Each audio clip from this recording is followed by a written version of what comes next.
안녕하세요. 평생학교 시청자 여러분. 한의학 박사 이현숙입니다. 네, 갱년기는 하나의 시기라고 말씀드렸죠. 이때에는 갱년기에 어떤 다양한 증상들이 발현됩니다. 처음에는 이 갱년기라는 것 자체를 인식하지 못하고 어떤 증상이 나오면 여러 병원을 순례하는 경우가 많습니다.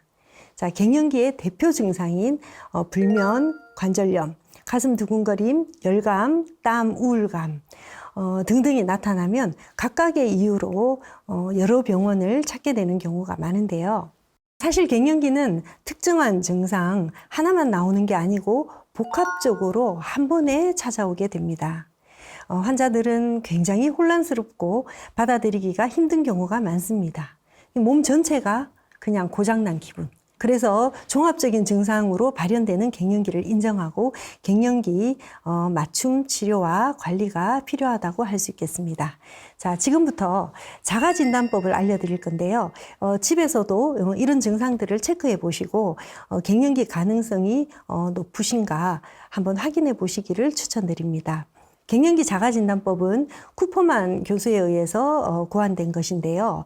세계적으로 널리 활용되는 방법입니다.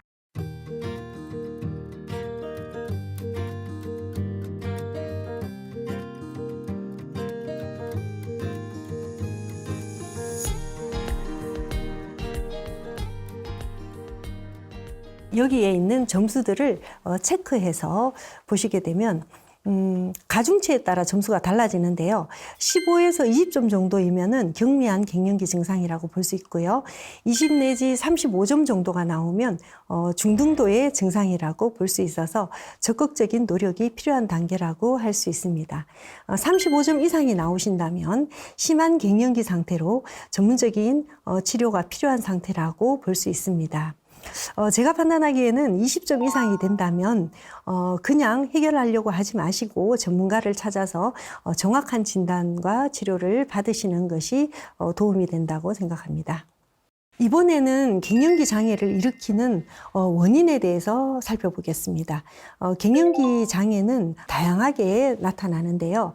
먼저 신체적인 문제와 사회 심리적인 문제의 결합으로 갱년기 증상들이 나타날 수 있습니다. 신체적인 문제를 살펴보면 먼저 내분비 결핍을 들 수가 있는데요. 여성 호르몬의 결핍으로 인한 열과 땀이라든지 다양한 증상들이 나올 수 있고요. 이 완충작용을 하는 이 부신의 기능이 약화되면서 또 증상들을 발현할 수가 있습니다. 그리고 신체적 노화와 어떤 질환에 따라서도 증상들이 발현될 수가 있습니다. 이 나이가 들에 따라서 신체적인 노화가 생기고 이로 인해서 다양한 증상들이 발현되죠. 그리고 내분비 요인에 따라서 어떤 노화가 또 진행되면서 질환이 유발될 수 있습니다.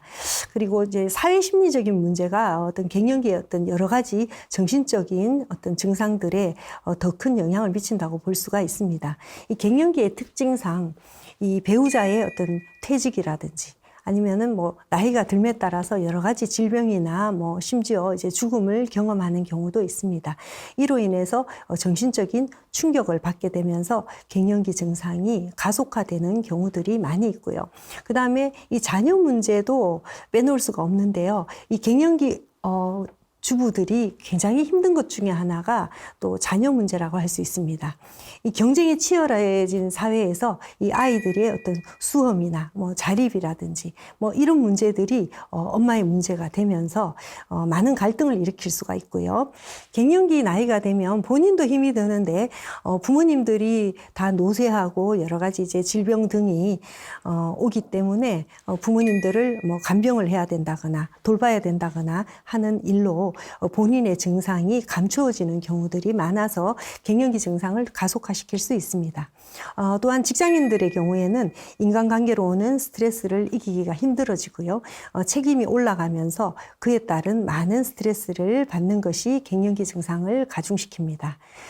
그리고 자기 자신의 문제도 굉장히 크게 작용을 하는데요.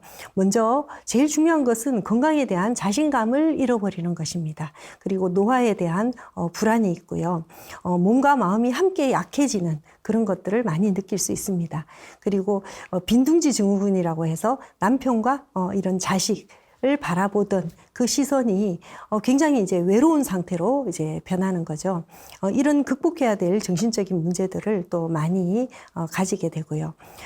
주변에서 보면 또 친한 사람들이나 뭐 여러 가지 주변에서 어떤 질병이나 뭐 죽음 같은 것들이 이제 소식들이 들려오게 됩니다. 이로 인해서 갱년기는 다양한 스트레스에 노출이 되면서 증상들로 발현이 된다고 할 수 있겠습니다. 갱년기의 많은 문제들 중에서 신체적인 문제에 대해서 좀 더 설명을 드리겠습니다. 갱년기 증상의 많은 부분은 상열감이나 땀, 한기 드는 것과 같이 체온 조절이 안 되는 것과 가슴 두근거림, 수면장애, 뭐 소화력 장애, 기억력 장애 이런 많은 증상들은 자율신경의 균형이 깨지는 것에서 비롯됩니다. 그 기전을 살펴보면 여성 호르몬은 난소에서 분비되지만 이 분비 명령을 내리는 곳은 뇌의 간내에 있는 시상하부와 뇌하수체라고 할 수 있습니다. 자, 시상하부, 뇌하수체, 난소 이 세 가지는 서로 연결이 되어서 축으로 작용을 하게 됩니다. 좀 더 디테일하게 설명을 드리면 시상하부는 다양한 내분비 및 자율신경 기능을 조절을 하고 있는데요. 예를 들면 체온 조절, 수분 대사 조절, 식욕 조절, 성욕 조절, 또 수면이나 각성 주기를 조절하고 있고요. 정서와 행동 조절에 관해도 관여하고 있어서 감정에 따라서 혈압이 오르거나 심박동의 변화, 얼굴 변화 등을 만들어내는 곳입니다. 뇌와 난소는 서로 피드백을 하면서 여성 호르몬 분비를 조절을 하게 되고 여성의 몸은 난포 자극 호르몬, 황체 형성 호르몬, 에스트로겐, 프로게스테론 등의 4가지 호르몬들이 주기적으로 늘어났다가 줄었다가를 하면서 월경 주기를 만들어내죠. 스트레스를 받으면 뇌의 시상 하부에서 자율신경 조절에 영향을 미쳐서 생리불순을 유발하거나 무월경이나 생리전 증후군 등을 유발할 수 있습니다.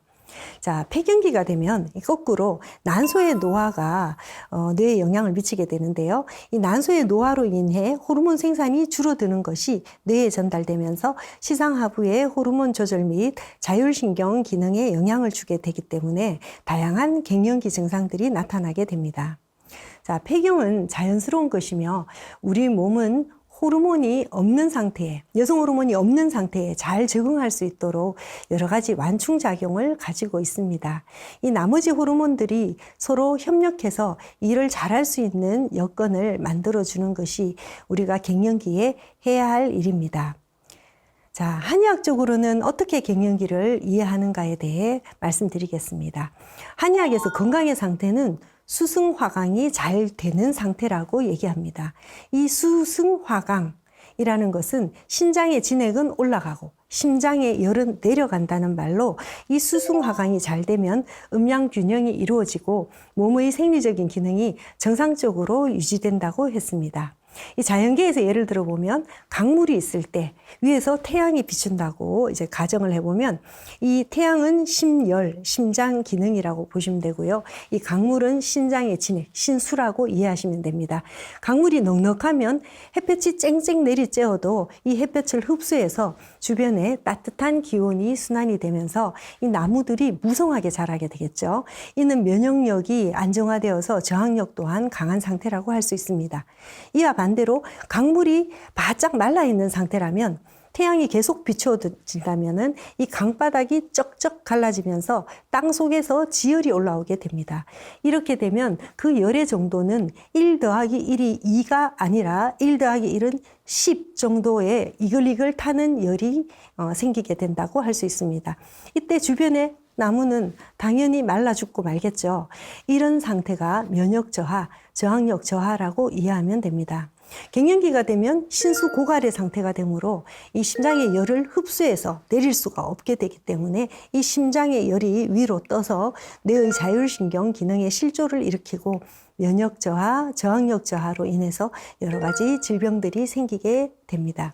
신기능은 선천적으로 타고나는 기능이기 때문에 강약이 다르게 됩니다. 마치 우리가 태어날 때 항아리에 물을 가지고 태어난다면 한가득 가지고 나오는 사람이 있는 반면에 조금만 이렇게 깔아서 나오는 사람도 있을 수가 있겠죠.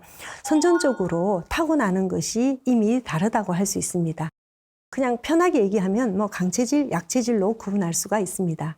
이 선천적인 요인 외에 몸을 자양시킬 수 있는 것으로 가장 중요한 기능은 비위 기능이라고 할 수 있는데요. 이 한의학에서 비위의 기능이라고 말을 할 때는 이 소화 흡수 기능이라고 이해하시면 됩니다. 우리가 탯줄이 끊어지고 나면 이 비위의 기능을 통해서 영양을 흡수해서 에너지로 사용하게 됩니다. 따라서 다른 사람에 비해 어릴 때부터 몸이 허약하고 질병에 쉽게 걸렸던 분들은 갱년기가 되기 전에 이 비위의 기능부터 건강하게 만들기 위해 노력하시는 것이 좋습니다. 자, 먼저 생활 습관을 잘 들여다봐야 합니다. 규칙적인 식사와 일정한 잠을 무조건 확보하시는 것이 진액 손상을 줄이는 최선의 방법이라고 할 수 있습니다. 다음은 신음을 보강하는 것이 중요한데요.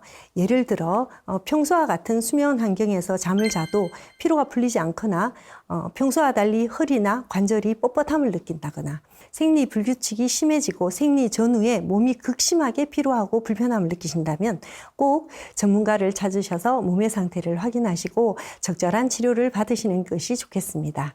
결국 취약한 장부 기능을 조절해서 오장육부 기의 흐름을 원활하게 하는 것이 갱년기 건강을 위해서 가장 중요합니다. 또한 전신의 엔진 역할을 하는 심장의 파워를 올려서 뇌와 말초순환이 원활하도록 하는 것이 중요한데요. 자동차도 오래 타면 엔진의 힘이 약해지는 것처럼 사람도 노화가 시작되면 가장 잘 돌봐야 할 것이 심장의 기능입니다. 폐경 후기가 되면 모든 여성은 심혈관계 위험군, 퇴행성 골관절 위험군이 되기 쉽다고 말씀드렸죠. 자, 갱년기 시기에는 심기능과 골기능 강화에 힘써야 합니다. 자, 오늘 강의는 갱년기 증상이 왜 발현되는지에 대해서 알아보았습니다. 도움이 되셨기를 바랍니다. 감사합니다.